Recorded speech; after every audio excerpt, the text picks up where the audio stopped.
بسم اللہ الرحمن الرحیم۔ السلام علیکم ڈیئر اسٹوڈنٹس۔ جس طرح آپ سب کو پتہ ہے، پچھلے لیکچر میں ہم نے بات کی تھی جو B S N third semester کے جو کورس سبجیکٹس تھے ان میں ہم نے ڈسکس کیا تھا کہ سب سے جو زیادہ کریڈٹس ہیں وہ ایڈلٹ ہیلتھ نرسنگ کے تھے، اور ہم نے تب بات کی تھی پچھلے لیکچر میں کہ 8 کریڈٹڈ سبجیکٹ ہیں، اور جس میں 4 کریڈٹس جو ہیں وہ تھیوری کی ہیں، اور 4 کریڈٹس جو ہے وہ آپ کے پاس کلینکل کی ہے۔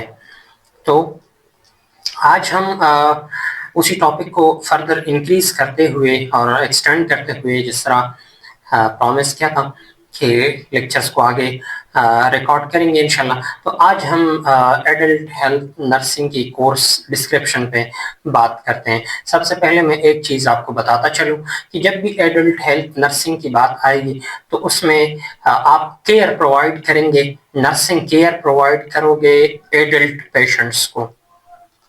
یہ بات ذہن میں اچھی طرح بٹھا لیں کہ ایڈلٹ ہیلتھ نرسنگ میں جو کچھ ہم پڑھیں گے وہ سارے with respect to adult patients پڑھیں گے، یعنی اس میں کڈز پیڈز اور یہ اولڈ پیشنٹس کی بات بالکل نہیں ہوگی۔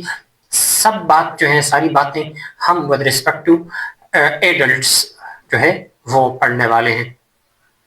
اگر کورس ڈسکرپشن کی میں بات کروں، سب سے پہلے یہ امپورٹنٹ ہے کہ بیسکس سے ہمیں یہ چیز سمجھ میں آ جائیں۔ تو اس میں آپ کے پاس 2 چیزیں ہونی چاہیے۔ ایک جو ہے آپ کے پاس نالج ہونا چاہیے جو کہ تھیوریٹیکل ہے،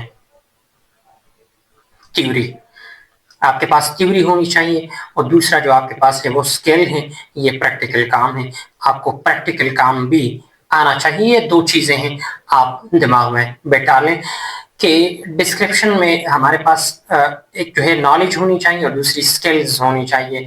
اور وہ کس چیز کے بارے میں؟ وہ پیشنٹس جو ایڈمیٹڈ ہیں، ایڈلٹس ہیں، یہاں پر دیکھ لیں ایڈلٹس ہیں اور ایڈمیٹڈ ہیں ہاسپٹل میں، اور وہ کس کنڈیشن میں ہیں؟ وہ کسی ڈیزیز کے ساتھ آپ کے پاس آئے ہوئے ہیں، ان کو کوئی ڈیزیز ہے۔ تو ہم کیا کریں گے؟ ہمارا کام یہ ہے کہ ان کو نرسنگ کیئر پرووائڈ کریں۔ کیا کریں جی؟ ان کو نرسنگ کیئر پرووائڈ کریں تاکہ وہ آپٹیمم ہیلتھ کی طرف دوبارہ آ جائیں۔ نرسنگ پروسیس کے مطابق ان کو کیئر پرووائڈ کرنا تاکہ وہ دوبارہ آپٹیمم ہیلتھ یعنی میکسیمم ہیلتھ کی طرف واپس آ جائیں۔ اس کے ساتھ ساتھ ہم نے ویرائٹی آف کلینکل سیٹنگز جو ہے نا، اس میں پریکٹس کی سپرویژن کس طرح کی جائے گی اور ان کو کیسے مینیج کیا جائے گا، یہ ساری چیزیں ان کی تھیوری جو ہیں وہ بھی ہم انشاءاللہ اس کورس میں پڑھنے والے ہیں۔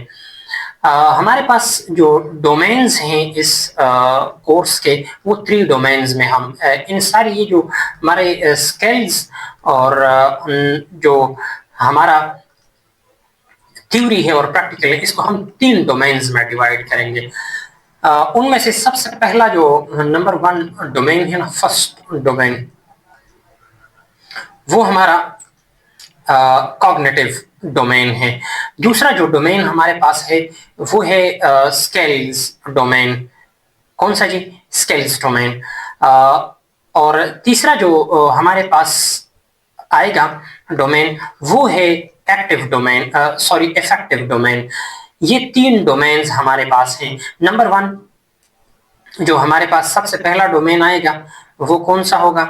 سب سے پہلا جو ہے وہ کوگنیٹو ڈومین، کوگنیٹو۔ دوسرا جو ہے وہ ہمارے پاس جو ہے اسکلز ہوں گے، اور تیسرا جو ہے وہ افیکٹو ڈومین ہوگا۔ یہ 3 ڈومینز ہم پڑھیں گے۔ اچھا، ڈومینز کی بات آ رہی ہے، چلو آپ کو ڈومینز کی تھوڑی سی انفارمیشن دے دوں کہ ڈومینز ہے کیا، یہاں پر آپ سمجھیں۔ لرننگ کی جب بھی بات ہوتی ہے نا، تو ہمارے پاس لرننگ کے ڈومینز جو ہیں وہ 3 آتے ہیں۔ اس میں ہمارے پاس ایک تھیوریٹیکل انفارمیشن آتی ہے، اس کے ساتھ ساتھ تھیوریٹیکل انفارمیشن کے ساتھ ساتھ کچھ ہمارے بیہیویئرز آتے ہیں. سب سے پہلے تھیوری یعنی جس کو ہم یاد کرتے ہیں, میمورائزیشن جو ہوتی ہے. دوسری جو ہوتی ہے کچھ ہمارے پریکٹیکل کام ہوتے ہیں جس کو ہم انسٹرومنٹس, اس میں ہم انسٹرومنٹس استعمال کرتے ہیں. اور اگلا جو ڈومین ہمارا ہوتا ہے نا وہ ہے ایموشنس والا.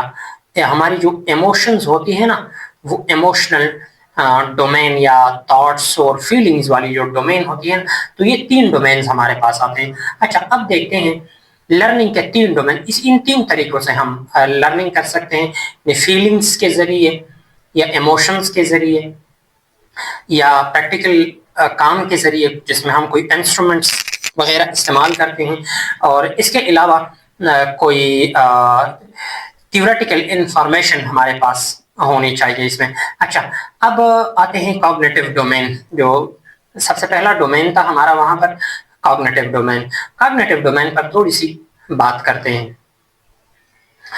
کوگنیٹو ڈومین جو ہے نا وہ ہمارا نالج پر ڈیپینڈ کرتا ہے اور ہمارے انٹلیکٹ یعنی دماغی جتنی بھی قوتیں ہماری ہوتی ہیں نا وہ ساری نالج والی ہے جس میں ہم چیزوں کو یاد کرتے ہیں, چیزوں کو انڈرسٹینڈ سمجھتے ہیں یا اس میں چیزیں انالائز کرتے ہیں, ایویلویٹ کرتے ہیں, جس میں ہم کوئی نئی کریٹیوٹی کی بات کرتے ہیں.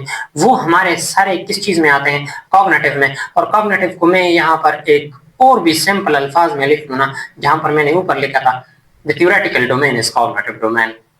That's all. اچھا, دوسرا جو ہمارے پاس ہے وہ ہے سائیکوموٹر ڈومین. اب سائیکوموٹر ڈومین میں ہمارے پاس ہمارے فزیکل سکلز آتے ہیں یا موٹر ایکٹیویٹیز جس کو ہم کہتے ہیں. اس کے علاوہ اس میں کوآرڈینیشن, ایک دوسرے کے ساتھ پریسیژن, ٹولز یا انسٹرومنٹس کے ذریعے جو ہم اپنی نالج کو انہینس کرتے ہیں نا, تو اس کو ہم کیا کہتے ہیں جی؟ اس کو ہم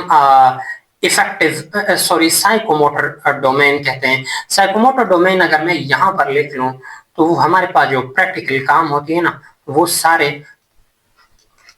وہ سائیکوموٹر ڈومین میں آتے ہیں. اگلا جو ڈومین ہے ہمارے پاس وہ ہے افیکٹو ڈومین. افیکٹو ڈومین کی اگر بات کریں تو یہ ریلیٹڈ ٹو ایموشنز ہیں, ایٹیٹیوڈ آپ کا اور ویلیوز. چیزوں کو جب آپ ویلیو دیتے ہیں, جو امپورٹنس آپ کے نظر میں چیزوں کی ہوتی ہے, وہ سارے کس چیز میں آتے ہیں؟ افیکٹو ڈومین میں آتے ہیں. آپ کسی کو ریسپونڈ کرنا, آپ کا کسی چیز کی طرف جواب دینا, ویلیو دینا کسی چیز کو, یہ سارے آپ کے افیکٹو ڈومین میں آتی ہیں. یہ آپ کی فیلنگس ان ون ورڈ, تینوں کے میں نے ون ورڈ ڈیفینیشنز لکھی آپ کے لیے تاکہ آپ کو کوئی مسئلہ نہ ہو. Cognitive domain is theoretical domain, psychomotor domain is practical domain جس کو ہم اسکل ڈومین بھی کہتے ہیں, اور affective domain is the domain of the feeling, just that. اچھا, اب ہم پڑھتے ہیں کہ ہم جو کوگنیٹو ڈومین ہے, اس کوگنیٹو ڈومین میں جس میں ہم تھیوری کے بارے میں پڑھیں گے, تو تھیوری میں ہم کیا کیا جو ہے وہ پڑھنے والے ہیں. اس میں جو سب سے پہلا جو پوائنٹ ہے وہ یہ ہے کہ آپ ڈیزیز پروسیس کو سمجھیں. سب سے پہلے آپ نے ڈیزیز پروسیس سمجھنا ہے اور اس کے بعد اس کی میڈیکل اور سرجیکل مینجمنٹ کیسے کرنی ہے, یہ چیز آپ کو معلوم ہونی چاہیے. میڈیکل کی بات کریں تو ٹریٹمنٹ تھرو میڈیسنس یا میڈیکیشنس. میڈیکیشن کے ذریعے بیماری کی ٹریٹمنٹ کرنا یا ان کی کیور کرنا, اس کو ہم میڈیکل مینجمنٹ کہتے ہیں. اور جو دوسرا ہے سرجیکل, اس میں آپ کوئی آپریشن وغیرہ کرتے ہیں. تو جو آپریشنز ہوتی ہیں نا وہ سارے جو او ٹی میں ہم کرتے ہیں, مثلا اس میں اگر میں بات کروں تو کولونوسکوپی ہو گیا, اس کے ساتھ ساتھ انڈوسکوپی ہو گیا, اس کے ساتھ ساتھ مطلب کڈنی ٹرانسپلانٹ ہو گیا, یہ ساری چیزیں ٹرانسپلانٹیشنز ایکسٹرا, یہ سارے یہ آپ کے سرجیکل مینجمنٹ میں آتے ہیں. میڈیکل مینجمنٹ میں میڈیسن, اب آپ نے کوئی بیماری تشخیص کی اور اس کی آپ ٹریٹمنٹ کر رہے ہیں تھرو میڈیسنز, تو اس کو ہم جو ہے وہ کیا کہتے ہیں جی؟ Medical management. اس کے ساتھ ساتھ آپ کو پتا ہونا چاہیے کہ آپ پیشنٹ کو نالج کیسے دیتے ہیں، پیشنٹ کو ایجوکیشن آپ پرووائڈ کر سکو، اس میں ہم یہ بھی پڑھیں گے۔ اس کے ساتھ ساتھ ہیمیٹالوجی، ہیمیٹالوجی کا مطلب یہ ہے، ہیمیٹالوجی is from hemat, and that is by the means of liver. Hematology means liver. The study of liver is known as hematology. Immunological یعنی امیونٹی سسٹم کے ریلیٹڈ، اور اس کے ساتھ ساتھ جو جینیٹو یورینری ہے نا، یعنی میل اور فیمیل جو sex organs related study, gastro intestinal, gastro is for stomach and stomach plus intestine, اس کی اسٹڈی ہو گئی، یہ اس کے ریلیٹڈ، اور فلوئڈ، الیکٹرولائٹس اور ایسڈ بیس بیلنس اور امبیلنس دونوں، ان کو اسٹڈی کرنا، سیلولر اڈاپٹیشن اور ابیرنٹ سیل گروتھ، ان تمام کے جتنے بھی یہ ڈیزارڈرز ہیں نا، ان تمام ڈیزارڈرز کو، hematological disorders, immunological disorder, genito urinary disorders, gastro intestinal disorders, fluid disorders, electrolyte and acid base balance and imbalance, cellular adaptation اور ابیرنٹ سیل گروتھ، ان کی تمام ڈیزارڈرز یہ ہم پڑھیں گے کس ڈومین میں؟ یہ ہم پڑھیں گے جی کوگنیٹو ڈومین میں۔ اور اس کے ساتھ ساتھ ہمیں ان تمام بیماریوں کی میڈیکل، ان کے ڈائگنوزس، میڈیکل ڈائگنوزس، سرجیکل ڈائگنوزس، اور جتنے بھی ڈائگنوسٹک پروسیجرز ہیں، ان تمام کے بارے میں ہمیں معلومات ہونی چاہیے، ان کا پرپز ہمیں سمجھ آنی چاہیے سب سے پہلے کہ اس کا مطلب کیا ہے، پھر اس کی انڈیکیشن، اور پھر اس کے بعد اس کی نرسنگ کیئر ہم کیسے کریں گے، تو یہ ساری چیزیں ہمیں جو ہے وہ پتہ ہونی چاہیے۔ پھر اس کے بعد اگلا جو پوائنٹ ہے وہ یہ ہے کہ ان تمام ڈیزارڈرز کی آپ کی جو نرسنگ پروسیس کی امپلیمنٹ کرنی ہے، جب آپ کیئر پرووائڈ کرتے ہیں ایڈلٹ کلائنٹس کو اور ان کی فیملی، تو آپ کو نرسنگ پرائز یوٹیلائز کرنا یہ آنا چاہیے۔ اس کے ساتھ ساتھ آپ کو ان تمام ڈیزیزز کی پیتھوفیزیولوجی، نیوٹریشنل ریکوائرمنٹ اور فارماکالوجی، یہ ساری آپ کو معلوم ہونی چاہیے۔ اگر فارماکالوجی کی بات کریں، کس چیز کی؟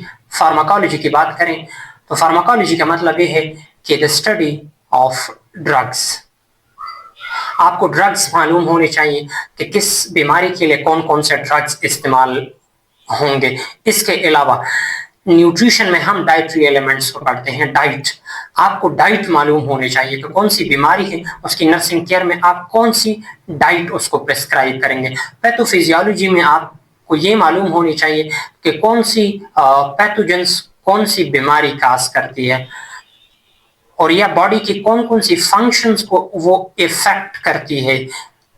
جس طرح پیتھوفیزیولوجی کا ڈیفینیشن یہی ہے نا کہ the study of جس میں ہم پیتھوجنس کیا کرتی ہیں، وہ باڈی کی فنکشنز کو افیکٹ کرتی ہیں۔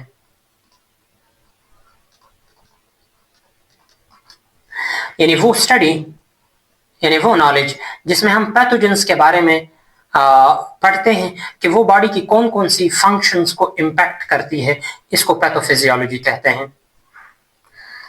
اچھا، اور اس کے بعد ریسرچ بیس انفارمیشن، کسی بھی ڈیزیز کے لیے، کسی بھی اوپر دیے گئے جتنے بھی ڈیزارڈرز ہم نے پڑھے، ان سب کی ایک ریسرچ بیس انفارمیشن آپ کو معلوم ہو تاکہ وہ کلائنٹ کو کیئر دینے میں اسسٹ کر سکیں۔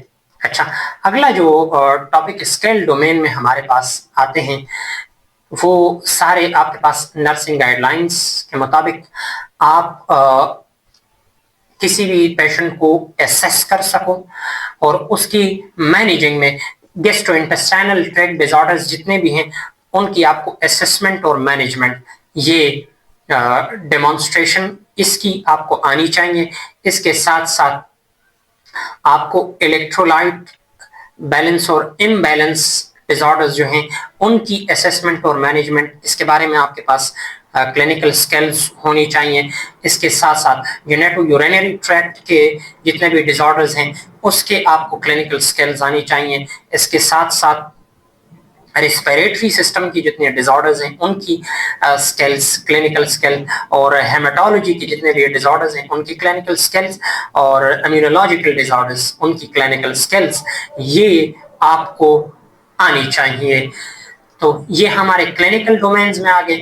اچھا، اب جو افیکٹو ڈومین ہے یا ایتھیکل ڈومین ہے اس میں ہمارے پاس جو ہے جو سب سے امپورٹنٹ چیز اس میں جو ہے تو ہمیں نارمس کے بارے میں، یعنی لوگوں کی روایات کے بارے میں، کلچرز کے بارے میں ہمیں معلومات ہونی چاہیے. ان کو ہمیں ایکسیپٹ کرنی چاہیے، ان کو ہمیں ریسپیکٹ دینی چاہیے.